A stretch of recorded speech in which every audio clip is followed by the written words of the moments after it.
Yazi ukuthi njengomakhelwane ogcina umbone ethi shwi, umbone nanguya endlini. Wena usaqala nje umakhelwane ukuthi usazodlula, awu kade sengenile endlini, usehleli phansi wenza zonke izinto. Umbone ngesikhathi ulokhu uqalazile phakathi inside. Ukuthi-ke ku-season 8 sebesichazelile ukuthi bayeza bazohlala phansi. Ubethe ucela ukuhlala nabo bobabili, esesenisho nakho ukuthi utiritiri uzohlala naye. Kodwa ubuzayo ukuthi udlulephi, sayichaza kule enye episode sathi hayibo, nibonile usephakathi-ke.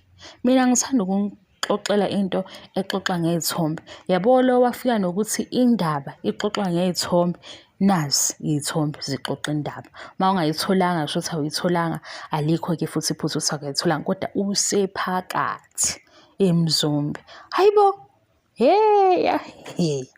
Hayi we guys, ngicela ukuthi senze njani, sizoqhathanisa kusasa because umoya wami awusekho right, khona into eyenzakalile e-wrong engifuna ukuthi ngikwazi uyi-addressa kusasa. Angizukhuluma kakhulu kulena nje, bengithi makuthiwa ixoxa ngezithombe usho into enje.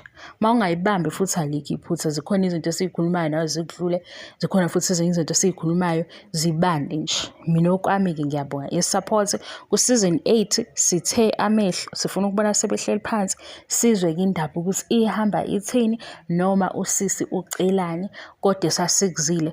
Wayecela ukuthi ukuzobabona bobabili ngoba ufuna ukukhuluma nabo before kuba nomshado. Laba-ke abazama ukuthi bengatheke abeza yabo i-comment yakho ephambana nento engishoyo anginankinga nayo. Inkinga masunenhlamba, mina ngiyakubhlokha-ke nje inhlamba because angihambisani nayo. Ukubhlokha ngizokubhlokha fast. Thank you so much for love and support. Ngiyabonga, angiqedi. Bye.